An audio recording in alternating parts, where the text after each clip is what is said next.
This is Dan Schneider. On this Dan Schneider video interview, the topic is narcissism, sociopathy, and psychopathy. I have three experts who will define those terms, what they are, and how they affect people, and the conversation will begin in a moment. The topic is narcissism, sociopathy, and psychopathy. I have three experts on those topics. And before I begin and give them a few minutes to introduce themselves, let me just lay out my own personal thesis. The reason I'm doing the show is over the course of my lifetime, I've known people that I think fall into all three categories. And my general thesis is that narcissists are probably the least noxious of the trio, forming sort of the base of a pyramid, going up to psychopathy being the most noxious form. Let me start with Wendy Bahari. She wrote a book called Disarming the Narcissist, and she also has a website of the same name, and I'll link to all the person's websites below. So Wendy, if you could take a few minutes, just give a little background about yourself, why you wrote the book, and any sort of ideas that you have about narcissism in general, and we'll go from there. Sure. Thanks, Dan. I'm happy to be with all of you. Good morning. I wrote the book, Disarming the Narcissist, the first edition, back in 2008. And back then, as I often say, there were probably just a few resources in the general audience arena, general reader area on the topic, despite some of the classics in our own industry. When I wrote the second edition a couple of years ago, there were probably 300 resources on this topic. So, I was inspired to write the book originally because I was working not only with some fairly significant level narcissistic males, but I was working with partners as well of narcissists and those that were trying to find ways to survive the relationship and work within the relationship more effectively to try to produce motivation for treatment within their partners, as well as just ways to be able to communicate more effectively, perhaps make an impact on having the narcissist appreciate their behaviors. So that was my inspiration for writing. Since then, of course, the term has become so popular with, political leaders and sports figures, celebrities, etc., over the years that it's on the kitchen table of many people. I am the director of the Cognitive Therapy Center at the Chemotherapy Institute of New Jersey, and as you already mentioned, I do have a website by the same name of my book, Disarming Narcissism. The next person I want to introduce is Paula Carrasquillo, and her website is lovelifeom.com, and she talks about sociopaths on her website. And I know there's some controversy whether a sociopath and psychopaths are the same, and we'll get to that in a little bit. But Paula, if you could give a little background about yourself and anything you've written in your website. Sure. Yes. Thank you for getting my name, pronouncing my name correctly. A lot of people get that wrong. Carrasquillo, thank you. So the reason why I wrote, originally I wrote a book, Escaping the Boy, My Life with a Sociopath, because I was in a relationship that I didn't really understand what had happened to me. I didn't really understand that I was being abused.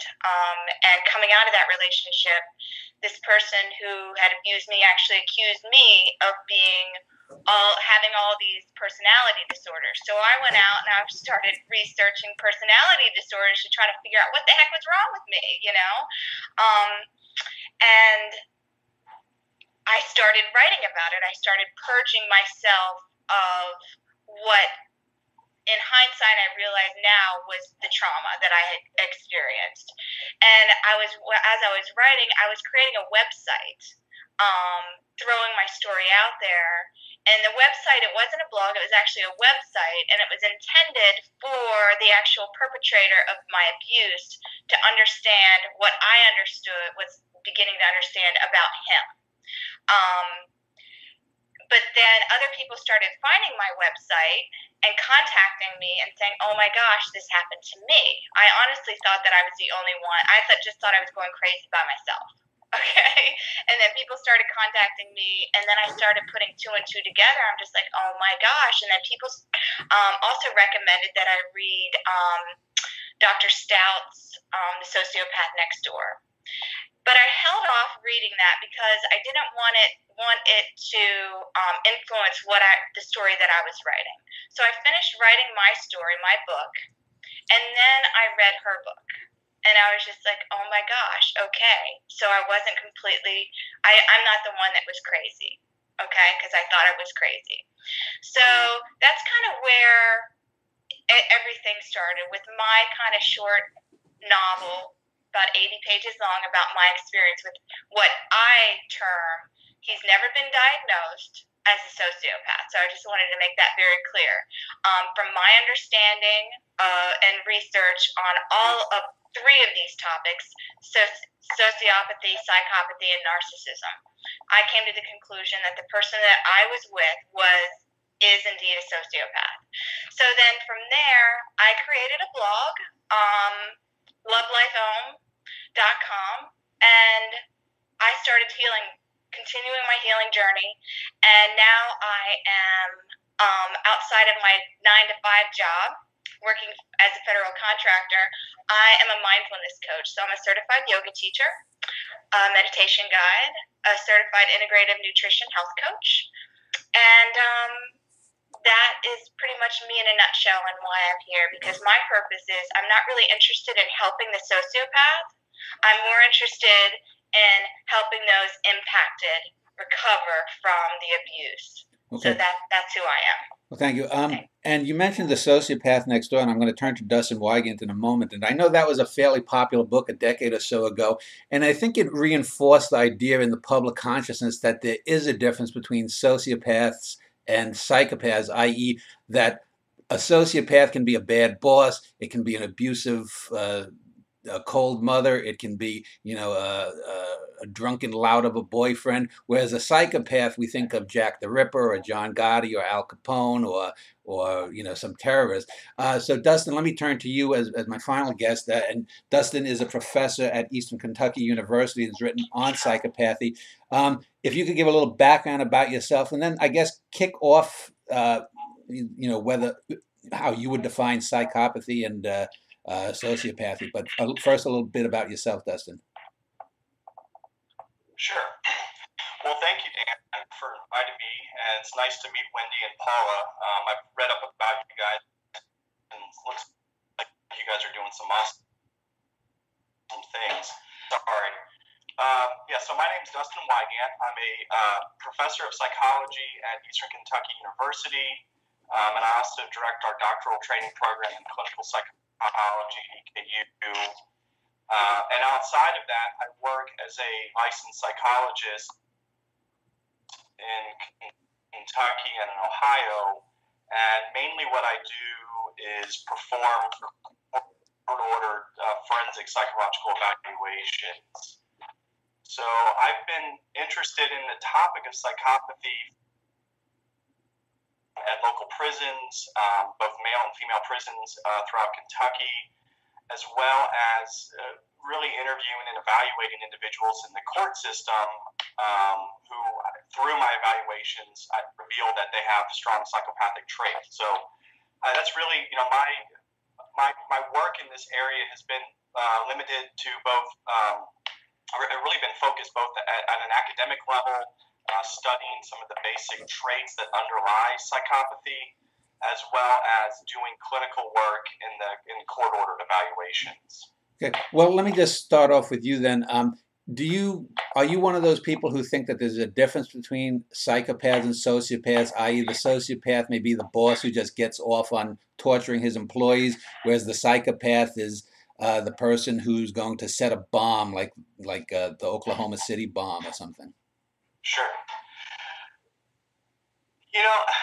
To be honest, I've used the terms interchangeably. It seems that most of the academic research in this area has focused more on the term psychopathy. So if you look in academic journals and people doing research like this, more neurological and fMRI research with psychopathy, or more of the diagnostic issues and the assessment issues that I work on, it seems that most of the current academics really prefer the term psychopathy. I know there's been some discussion over the years, and I'm sure Paul and Wendy can chime in about this, about kind of the dynamic that you've talked about, Dan, that, psychopath seems to imply a more sinister form of sociopath. I think others have really looked at the issue of what's the underlying ideology of the... Okay, Dustin, you keep fading in and out again. We're talking about a more social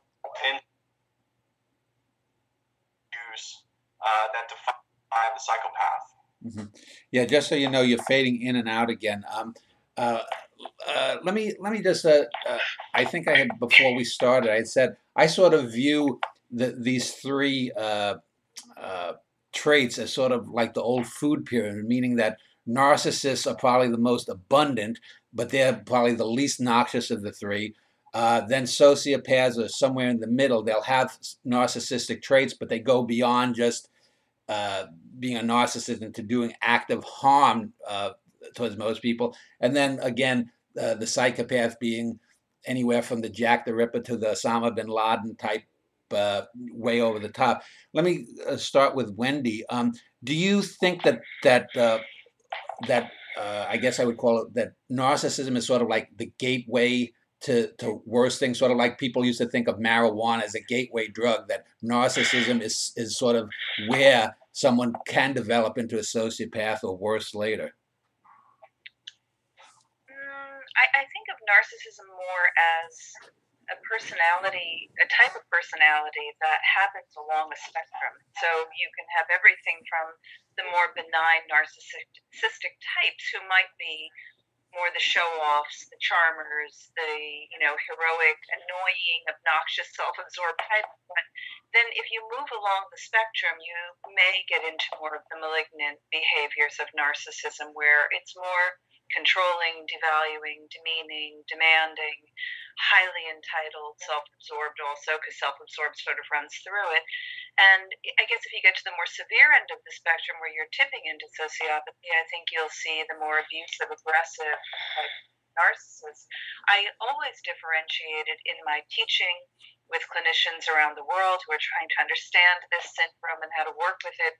My own experience of treating narcissists has been that they'll hurt you. I mean, there's no doubt that they will cause harm.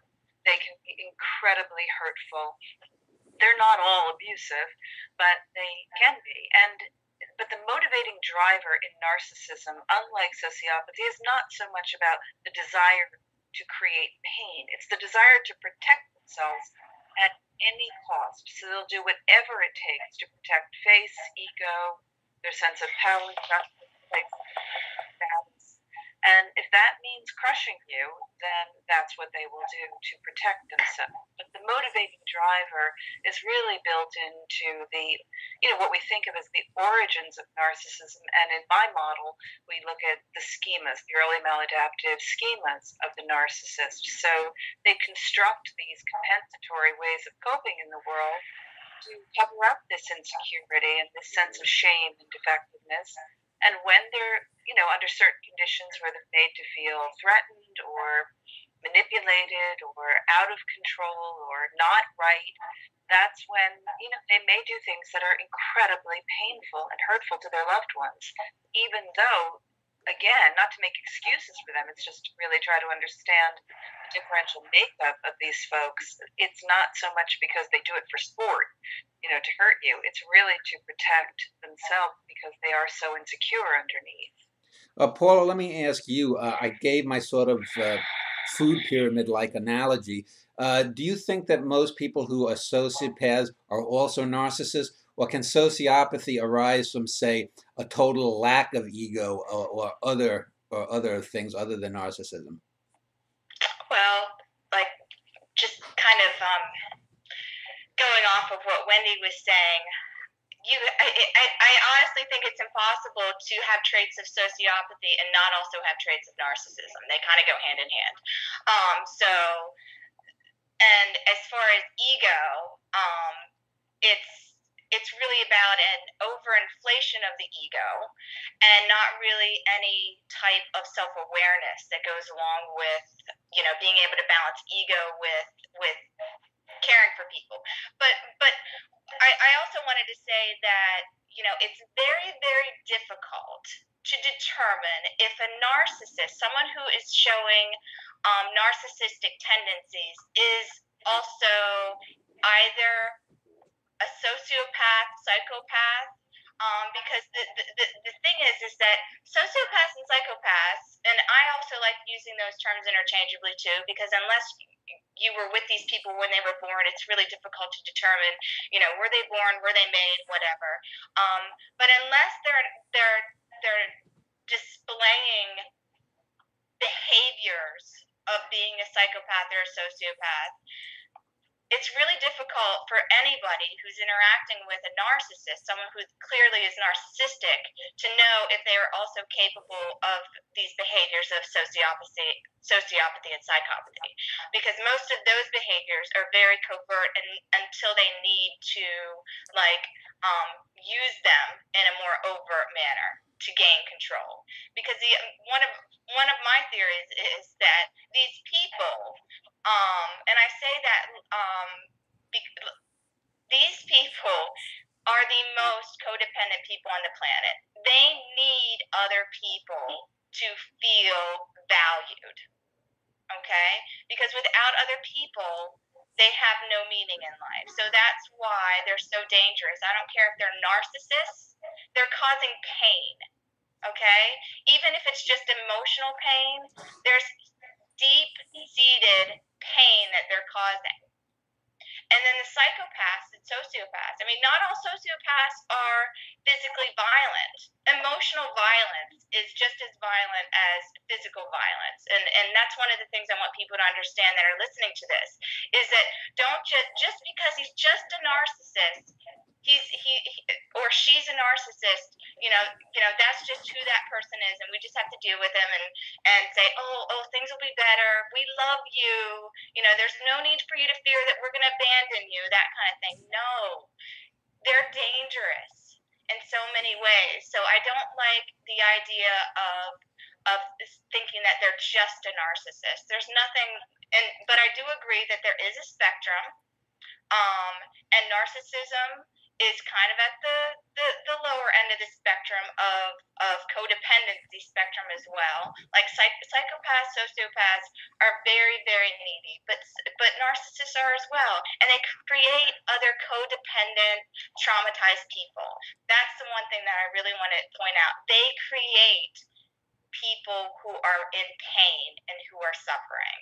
And they're not really interested in helping those people recover from that pain and suffering that they inflict. So that's a big difference between someone who might be acting narcissistic on occasion, acting selfish on occasion. Those people who I would say aren't necessarily suffering from the personality disorder of narcissism are going to look and say, oh my gosh, I am so ashamed of myself for causing that person that kind of pain. That person, in my opinion, is not a narcissist. They may have behaved in a narcissistic manner, but they're definitely not a narcissist. So that's one of the things I want to point out is that narcissists, sociopaths, and psychopaths really don't care that they're narcissistic, sociopathic, or psychopathic. Okay. Well, let me talk about where this may arise from, because 100 years ago, everything was thought to be, this Freudian idea that it was totally nurture. In recent decades, with genetic testing and all this kind of thing, it's thought to be a lot of human behavior is thought to be based upon nature. My own opinion is that there's a mix of nature and nurture. So let me talk about where these things may arise from. We know things like Alzheimer's disease or schizophrenia are basically bad brains, that there's chemical imbalances or whatnot. Do these traits, narcissism, sociopathy, and psychopathy, do they come from a brain that is somehow chemically off or malformed in some way? Or do they come from, the stern, restrictive mother or the abusive father or the father who's left the home? Because, for example, I remember in the famous book that Anne Rule wrote about Ted Bundy, she claimed that he was abused and whatnot. And a lot of the things that she wrote in that book in the late 70s turned out to not be true, later researchers found. So there's a mix of that. Let me start with you, Dustin, since you've done some actual research. Is the brain of a psychopath or a sociopath somehow different than your humble accountant who just goes around for 40 years working his small little job? Yeah, I do. I am speaking with Dustin Wygant, Wendy Bahari, and Paula Carrasquillo. We had a little issues with some of Dustin's audio there. Hopefully it's been fixed. But Dustin, I was asking you about the difference between the brain makeup of someone who's a psychopath or sociopath, narcissist, versus, say, your humble guy who just punches the clock for 40 years and collects his pension. So is there a difference? Yeah, so and I agree with what Wendy and Paula have said. I think the field of psychology is certainly moving in this dimensional kind of framework for understanding psychopathology, including personality pathology like psychopathy and sociopathy and narcissism. In addition to kind of moving in that dimensional framework, there's been a lot of research over the last 10 to 15 years that has been really driven at understanding the underlying neurological mechanisms that seem to be associated with these types of conditions. And there's a particular guy named Kent Keel, who was a student of Bob Hare, and I'm sure that the guests are familiar with Bob Hare. He's one of the preeminent psychopathy researchers in the world.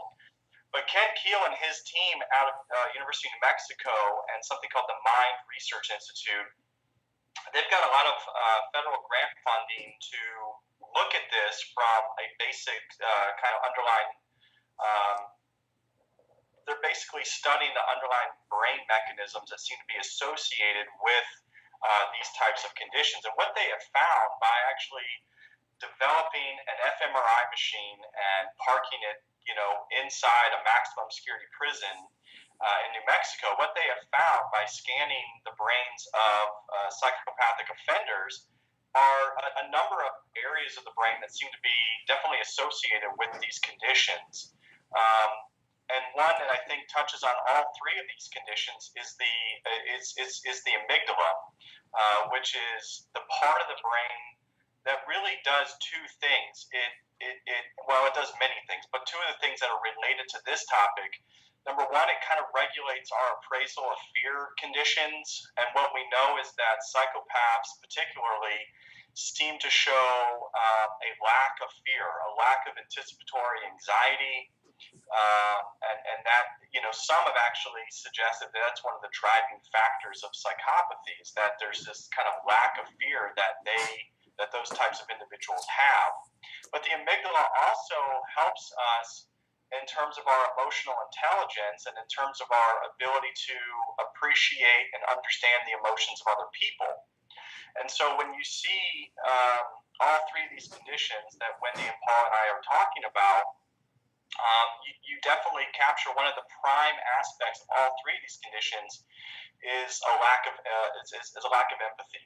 And the amygdala seems to be the part of the brain that helps us recognize emotions in other people. And so at a basic neurological level, if you have an inability to appreciate another person's emotional experience, it comes across interpersonally as this lack of remorse, lack of empathy, a strong egocentricity, which we see in narcissism and sociopathy and psychopathy. So I think that is one of the things that seems to be driving at least the psychopathic personality.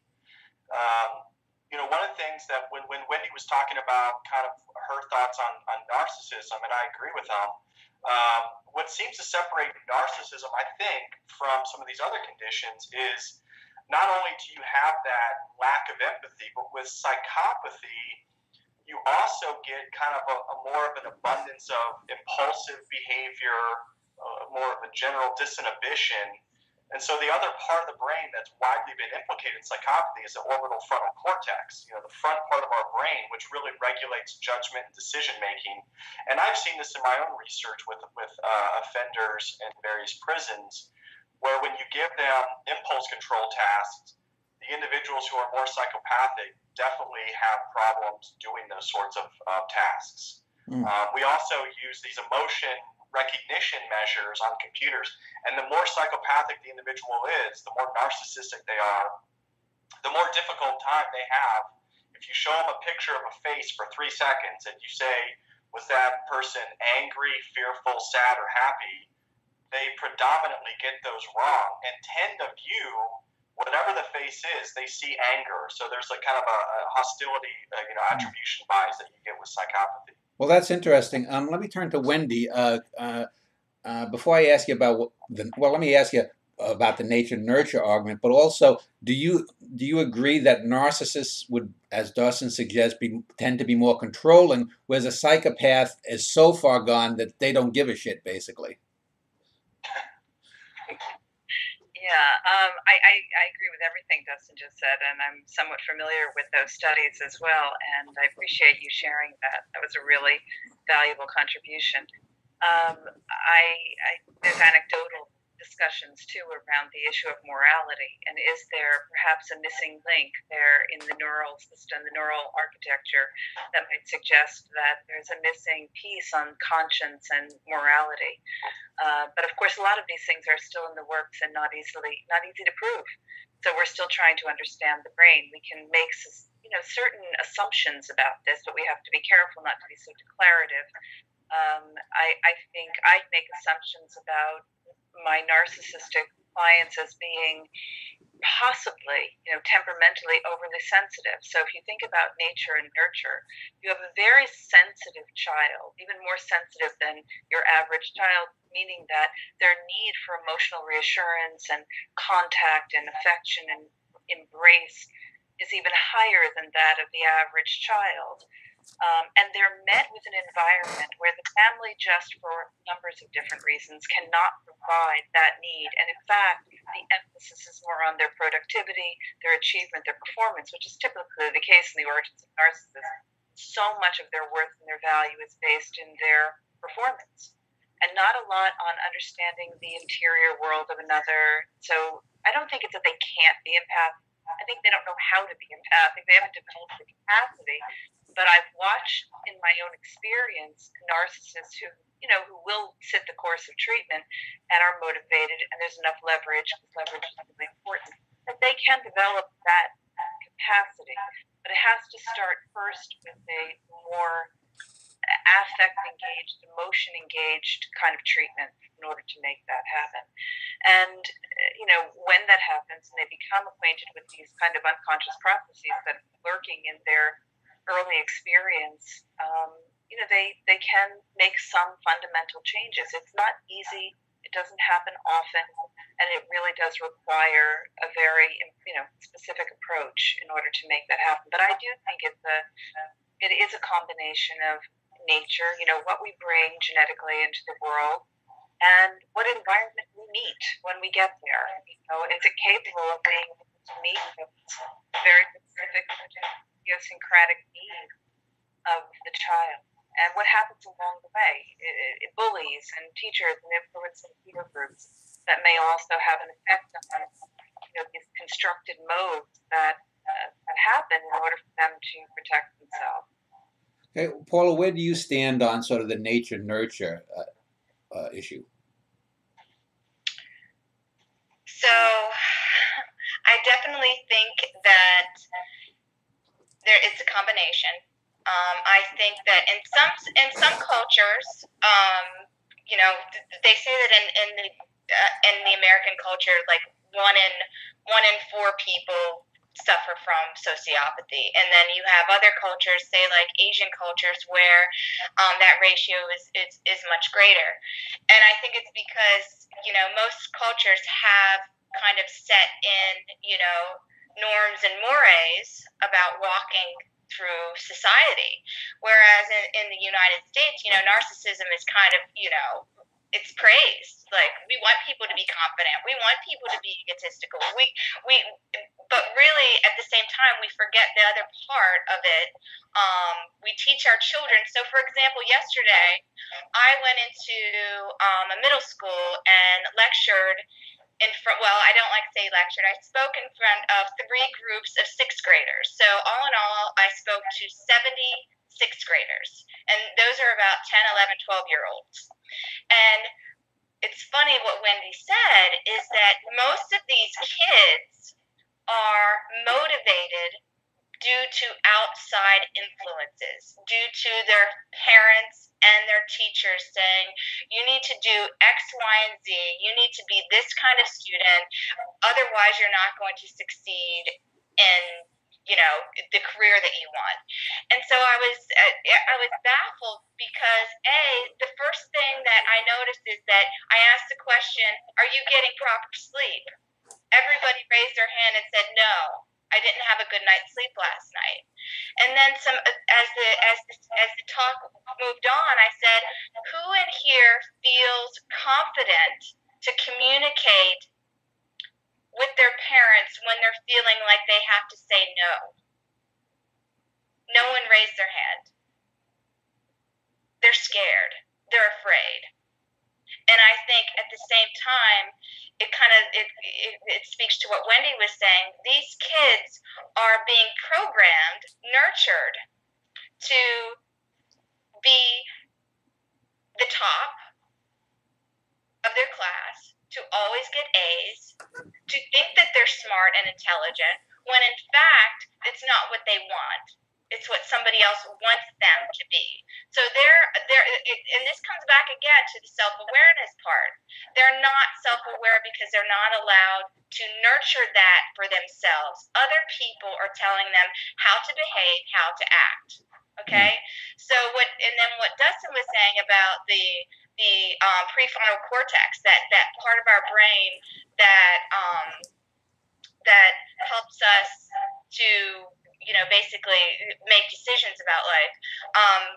That, and you can correct me if I'm wrong, but that doesn't even completely come into full development until we're 25 or 28 years old. And so here we are as children, being told how to behave and how to act, and being too afraid, learning fear around actually communicating with the people who are telling us how to behave and how to act. So what is that producing in adults? Yeah. Well, Paula, let me just chime in, because I work in a school district. One of the things that I find odd versus when I went decades ago is that, for example, if you walk around some school halls, you'll see little Post-its with these sort of banal little statements like, be happy, smile more, kind of thing. Or teachers will talk about needing to pump up a child's self-esteem or something, and they'll grade on a curve or whatnot. Whereas when I went to school was a place you either learned whatever you needed to pass a thing. It wasn't this sort of psychologizing, and there are so many parties. Someone has a part. Someone will say, it's Sally T's 13th birthday today, and yay. It seems. Do you think that society as a whole has become a more fertile loam for narcissism and sociopathy and these other things? In that, absolutely, yeah. Yes, absolutely. We're not teaching kids how to think for themselves. Yeah. Why is that? To having to meet expectations that don't fit with their moral code. They don't even have an opportunity to create their own moral code because somebody's telling them how to behave and what it means to be good. Yeah. And so they're not even able to develop their own moral code, go deep within themselves to figure out what it means to be good, what it means to be compassionate, what it means to be respectful. And it begins with ourselves. So they're taught how to please other people and how to get acceptance from other people, how to be validated outside of themselves. I'm sorry. and how to, so there's always seeking this outside approval. Mm-hmm. They're not learning, hey, it starts from inside, and then when you learn self-love, self-confidence, self-respect, then you automatically love, respect, and learn how to communicate with other people on a healthy, non-toxic way. Yeah. But we're not teaching our children how to communicate like that from inside out. Wendy, do you agree with that? And do you think that schools are the proper place even to teach that, or is that something that churches or parents, it's the responsibility of? Well, I think we all want and need, we're sort of wired for connection and approval and recognition. I think the problem isn't so much in our striving for achievement and doing well. I think the problem lies in the lack of balance. What? I'm sorry? Balance. So when there's a kind of overthrow or an overabundant emphasis on achievement and productivity and success and rising to the top and vying for the Ivy Leagues, and I think the problem lies in just the lack of balance, where there isn't enough emphasis on connection. Too much of the emphasis is on autonomy and performance and approval seeking. So I think schools are, these are a place where we want our children to be educated and also learn how to negotiate more effectively in their interpersonal world with their peers and others. I think teachers can play a role in, basically navigating that effectively, facilitating opportunities for social inclusion and social awareness. But I do think it comes back to the family to both model as much as possible and to really try to get to know your kids, get to know their makeup, get to know who they are as individuals, and balance the nurturing with the performance orientation. Yeah. Dustin, how about you? Do you think that schools and this society where everyone has to get themselves pumped up is increasing the ratio, say, of narcissists, sociopaths, and psychopaths in some form? Well, I don't know if I'd say that schools are contributing to psychopathy. I think as a culture, yeah, I mean, look, we all have one of these cell phones. We can take selfies all the time. We have social media, which the way we use social media is to remove anyone and their posts that don't agree with us, so we kind of live in a bubble. Yeah. My full-time job is as a professor, and we just heard from our state and from our university and our board of regents that we need to think about performance-based outcome in terms of getting funding. So we live in a culture where everything is performance-based. So yeah, I mean, I think I agree with everything Paul and Wendy have said. I think it starts with the family. I have 2 young children. You may see them pop in at some point. And we try as parents, my wife and I, to, listen to our kids, to let them do what they want to do, but also give them structure. I do think, one of the things that we haven't talked about, and I'd be interested in hearing Wendy and Paula's thoughts on this, but I think at the basic level, not only are there neurological things that are at play with psychopathology, like these personality disorders we're talking about, but I also view them as attachment disorders in some way. And that, I think what you were talking about earlier, you didn't use the word attachment, but what you were talking about was attachment. And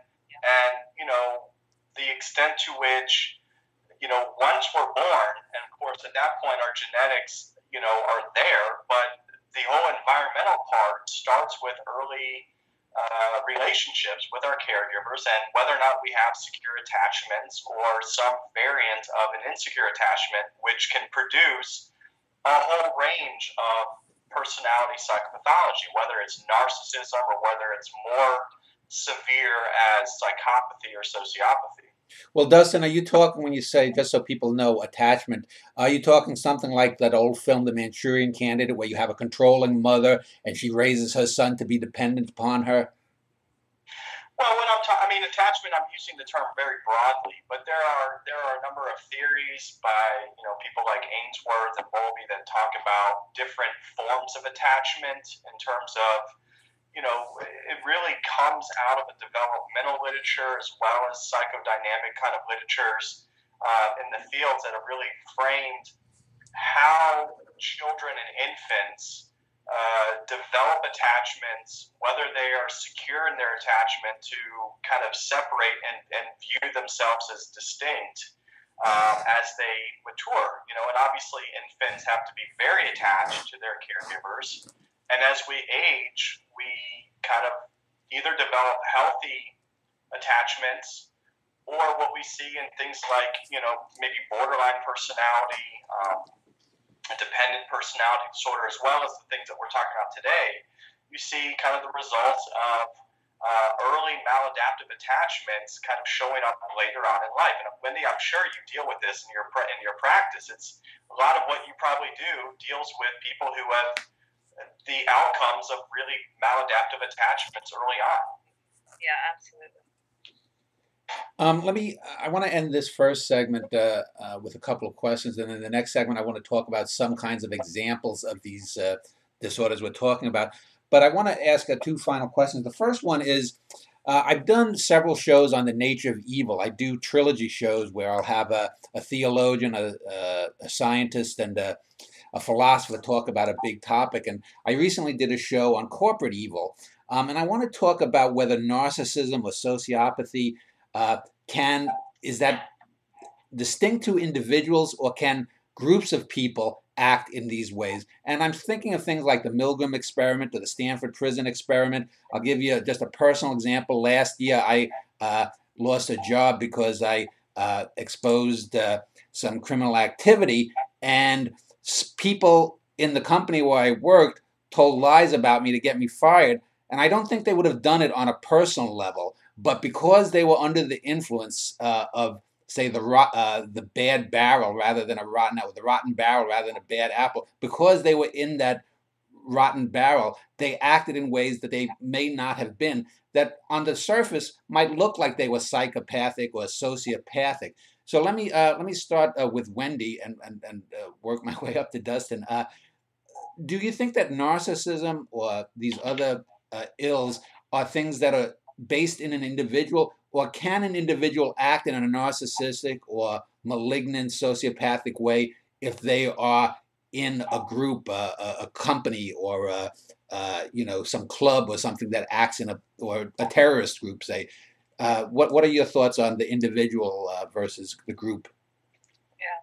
Well, I'll answer that. I just wanted to make a comment that's related to that from the things that Paul and Dustin both just mentioned, because I agree with both of them that there is this kind of cultural era of narcissism, if you will, and this idea that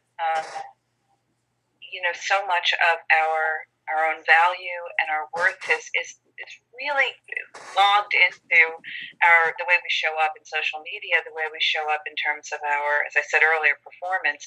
And the mention of the prefrontal area of the brain, I think, Paul, you mentioned about you're referring to the brain pruning, which happens over a long period of time.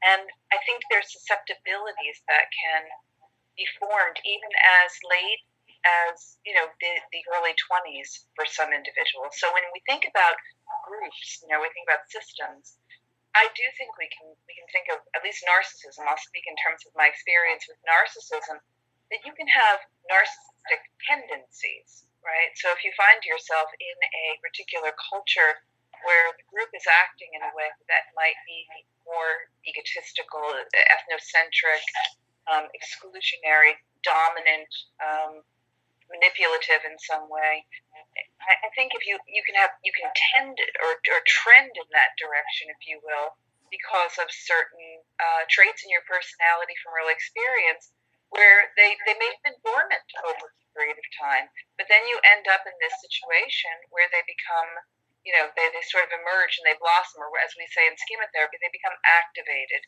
under certain conditions. So you may not see this particular sense of entitlement or arrogance or or dominance show up until it's met by an obstacle or a particular condition. So we know that, when schemas and traits go in and out of dormancy based on activating conditions in life. So I don't know if that's answering the question completely, but I do think you have to have a tendency that's already kind of preformed. Okay. Or a trauma that occurs later in life that may form that tendency. Okay. How about you, Paula? Do you think sociopathy is something based in an individual, or can people act in sociopathic ways outside of their normal behavior under the right circumstances? Yes. So I absolutely believe that life is about dichotomies. We each possess this light side and the shadow side of our personalities, if you will. And if you have a group, say, let's just say an organization where there's somebody who's, I'll use Wendy's word, who has very strong, dominant, narcissistic tendencies or sociopathic tendencies, and that person is in a lead role in that organization, that person is going to have huge influence over these other people in that organization to act in a certain way. That leader, if given enough power, will influence these people. It's almost like brainwashing them into moving from that light side of who they are to that shadow side, because we all naturally have it. Wendy mentioned tendencies, but I think we all have that tendency in us. We're just, that's what we are as human beings, light and shadow.